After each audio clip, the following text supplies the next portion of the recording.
इनका मैयाओं का नाम नहीं आ पा रहा, क्या बात है। एक बच्चे को भेजो। उत्तरा के गर्भ से परीक्षित का जन्म हुआ है।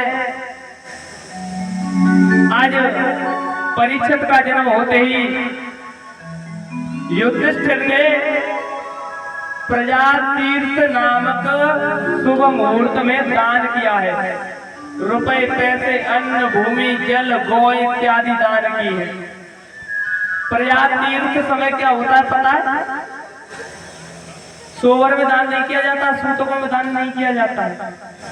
प्रजातीर्थ कहते हैं बच्चा हो जाए और नाल न कटे, नाल न कटे, उसके बीच के समय को कहते हैं प्रजा तीर्थ समय, जो कि अखंड माना जाता है।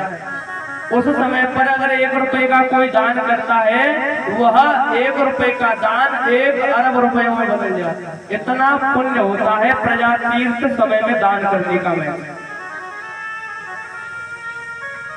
जैसे भगवान श्री कृष्ण का अवतार हुआ तो नंद बाबा ने बहुत सारी चीजें दान की, रुपये, पैसे, नोट, सिक्का, गऊ, घोड़े इत्यादि दान किए थे। उसी प्रकार से प्रजा तीर्थ समय में युधिष्ठिर ने भी दान किया।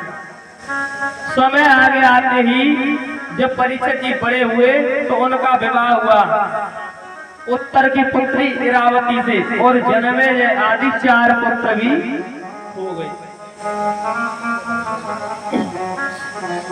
युधिष्ठिर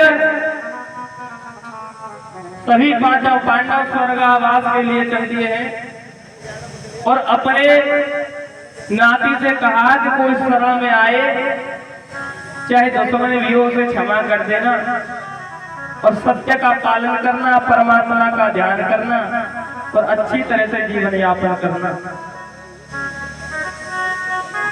आज परीक्षित को राजा बना दिया है। आज परीक्षित जी एक समय जंगल की तरफ शिकार खेलने के लिए चल दिए। जब जंगल की तरफ शिकार खेलने के लिए चल दिए तो उन्होंने जंगल के बीच में कुछ देखा। क्या देखा? एक बैल है, बैल है और एक गाय है। एक काला पुरुष उनको मार रहा है। जैसे ही परीक्षित ने देखा कि यह काला पुरुष बड़ा भयंकर है और गाय और बैलों को मार रहा है, तो आज रोक करके कहा कि दुष्ट प्रवृत्ति के व्यक्ति तू कौन है, यहाँ पर इन गाय और बैलों को क्यों मार रहा है? तो जैसे ही उस काले पुरुष ने परीक्षित को देखा तो वो थर-थर कांपने लगा और कहने लगा, प्रभु मैं आपका शरणार्थी हूँ, मेरा नाम कलेव है और विधि के विधान के अनुसार मेरा समय आ चुका है। मैं इस धरती पर अपना असर दिखाऊंगा, अपना प्रभाव फैलाऊंगा। परीक्षित ने कहा कि मेरे होते हुए कलेव हाथ जोड़ करके कहने लगा, प्रभु हर का समय होता है, हर व्यक्ति का समय होता है और मेरा भी समय आ गया है। विधि के विधान को कोई टाल नहीं।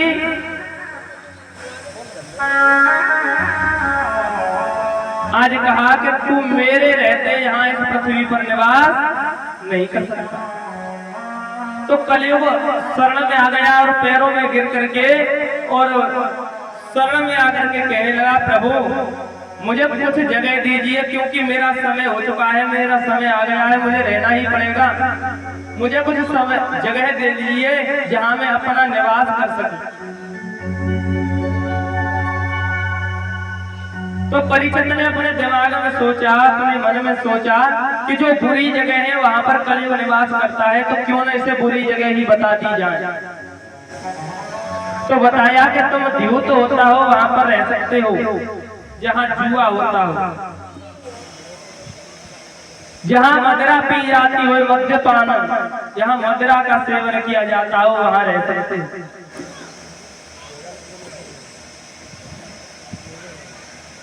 कहीं अगर वेश्यावृत्ति होती हो वहां पर रह सकते हो, और कहीं किसी गरीब को कोई व्यक्ति पैसे वाला पीट रहा हो तो वहां पे रह सकते हो, यानी हिंसा।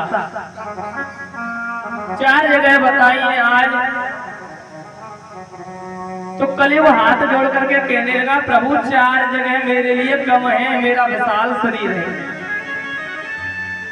और सारी जो जगह आपने बताई है वो सारी बुरी जगह है, एक अच्छी भी बता दीजिए।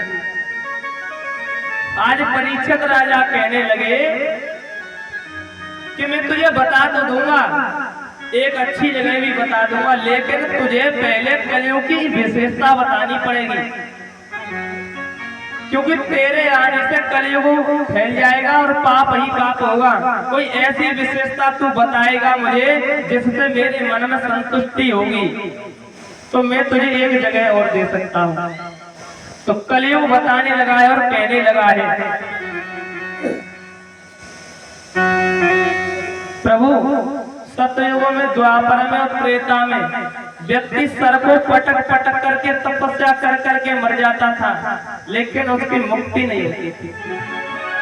लेकिन मेरे आने से मुक्ति हो जाएगी। कैसे?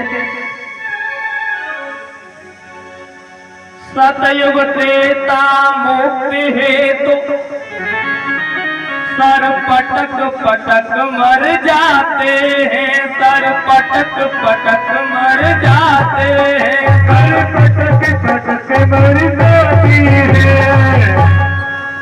कलयुग में राम कहा मुख से आराम घड़ी में पाते हैं, आराम घड़ी में पाती है, आराम घड़ी में पाती है। और क्या कहा कि प्रभु एक नहीं 2 विशेषता बताऊंगा तुम्हें। एक तो अगर कलयुग में राम कहा मुख से तो उन्हें मुक्ति मिल जाती है, और एक ये विशेषता है कि कोई अगर किसी के बारे में मन से पाप करे, बुरा सोचे, तो उसे पाप नहीं लगेगा, और अच्छा सोचे तो पुण्य मिल जाएगा। कैसे? सतयुग त्रेता में सोचा तो मन सा पाप कहता है, तो मन सा पाप कहता है, वो मन सा पाप कहता है। लेकिन कलयुग में किए बिना अपराध न सर पर आता है, अपराध न सर पर आता है, अपराध सर पर आता है। लेकिन कलयुग में किए बिना अपराध न सर पर, जब तुम बुरे कर्म करो